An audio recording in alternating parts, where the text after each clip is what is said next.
Welcome everyone to this week's video. Today we are on Fish Friday number 188 and we have a different one for you today. I'm not going to say this one's good, but unfortunately what happened is I am at a scientific conference this week, and in preparation I recorded a Fish Friday in preparation for being gone. Because the fish I wanted to do, I wanted to show pictures. It was really interesting. I hope you look forward to it. However, I forgot to upload it in a way that I could actually make it go live today. So we're gonna have this one. I apologize. It's really sort of I just don't have anything planned for today.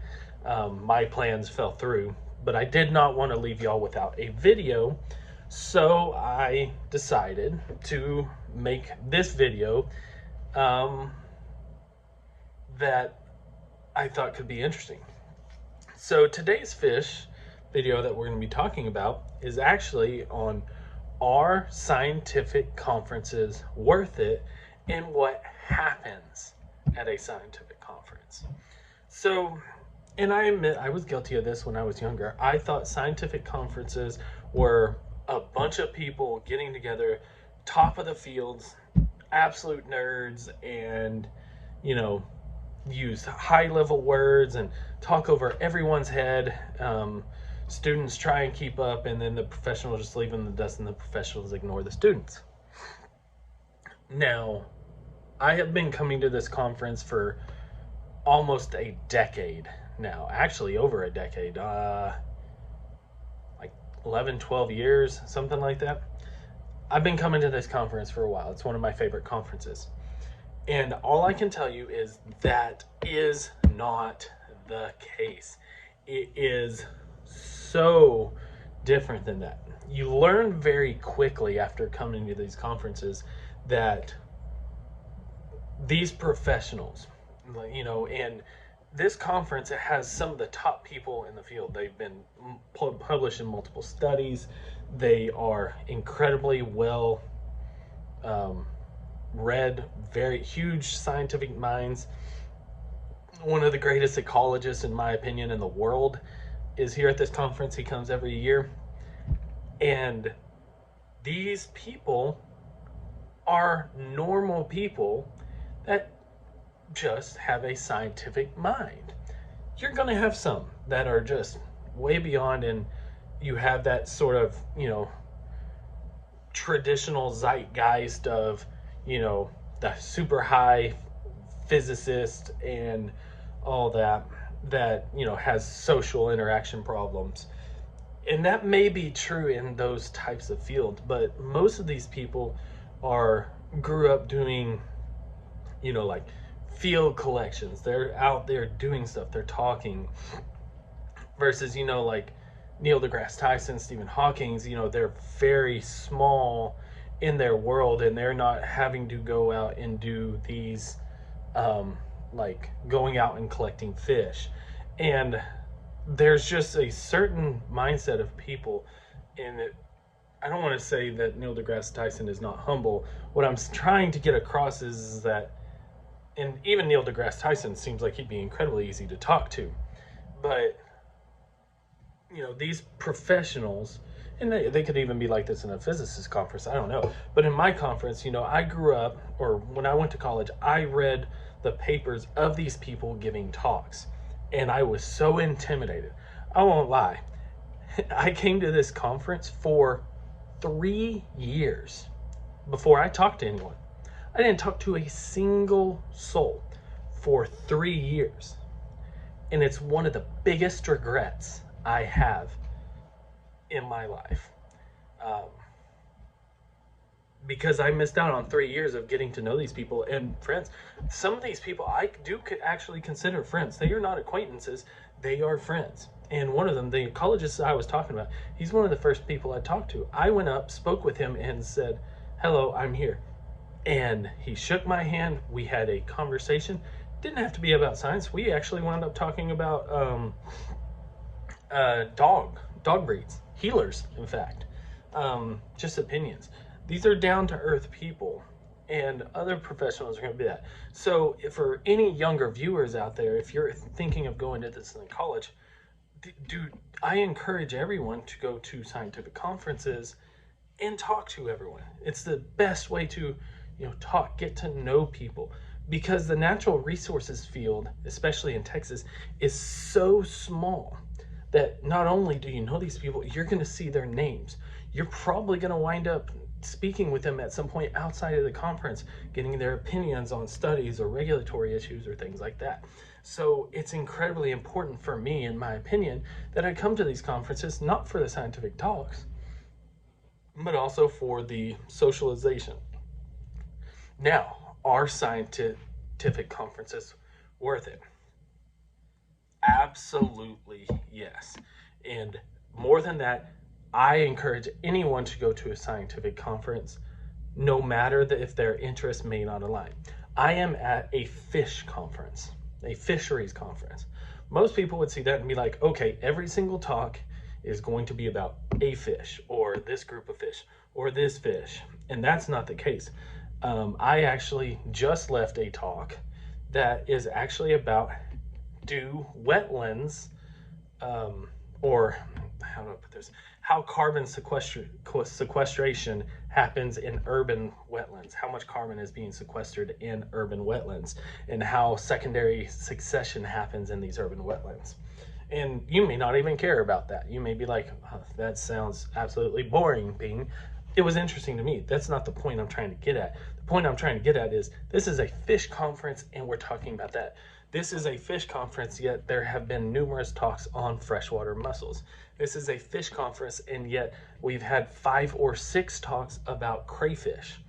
Now, most of the talks do sort of trend towards fish, and most of them do even more trend to, like, even the ones that are not, you're still usually talking about wetland stuff, stuff in the water or close to the water. And that would make sense. You wouldn't want, hey, how is the top of this mountain doing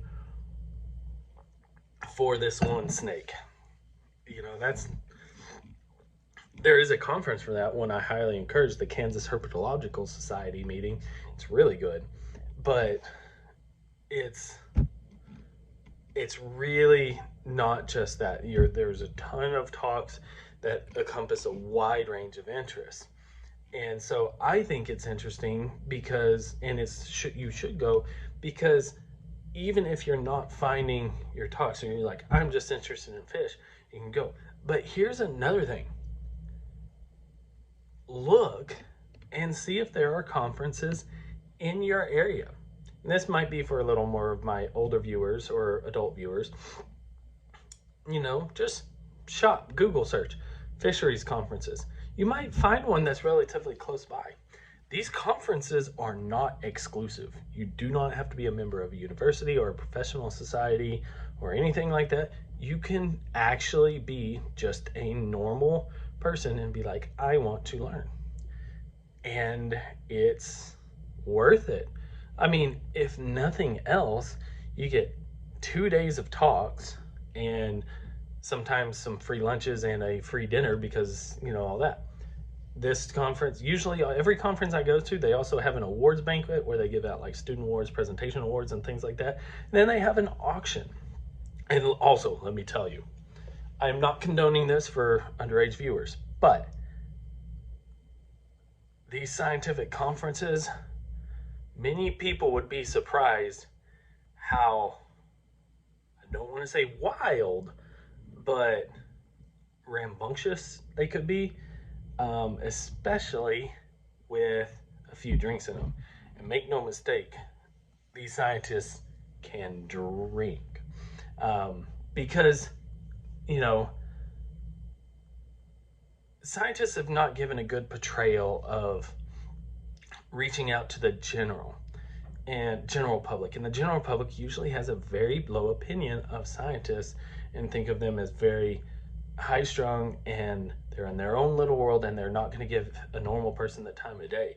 But so many scientists I know, successful scientists, are just as willing to talk with someone about pearl snap shirts and boots, it is Texas, as they are about the interest-specific competition dynamics of the Northwest Texas river systems. Like, it is, you know, they can change seamlessly.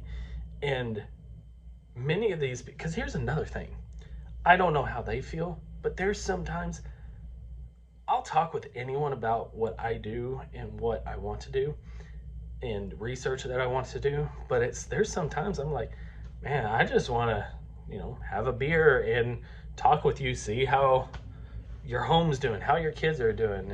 Did your kid win T-ball this year? Hey, that's great.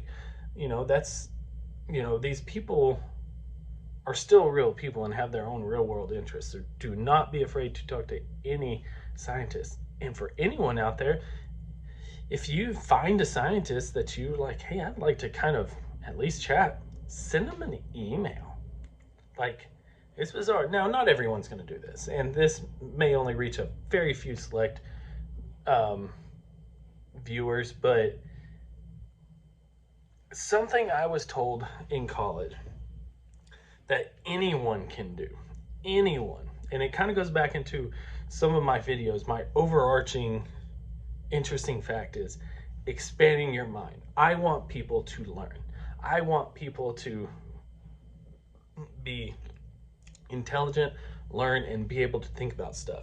Something I was told in college that I stuck to religiously while in college, didn't when I got older, trying to get back into it, is read one scientific article per week. You may not understand the scientific article. You might not understand anything at all. And some of the articles you might find might be some of the worst ones you can imagine, and they're so tough to read and you get nothing interesting. But for every one of those, I can almost guarantee you're going to find two that, while the entire paper may not be fun to read, you're going to find some really interesting tidbits, like, oh, I never thought of that. Oh, that makes sense. Or, oh, that's really new and exciting. And that's where one of the biggest advantages of going to a scientific conference is looking at what all these other people are doing for their research, hearing them talk about it, and being, oh, that's neat. I kind of agree with that. Or, man, maybe he should do it this way, which is where you ask questions.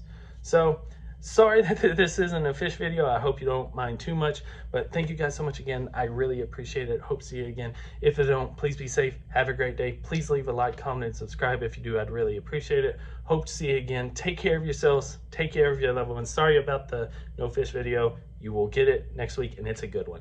Take care of yourselves. Take care of your loved ones, and peace.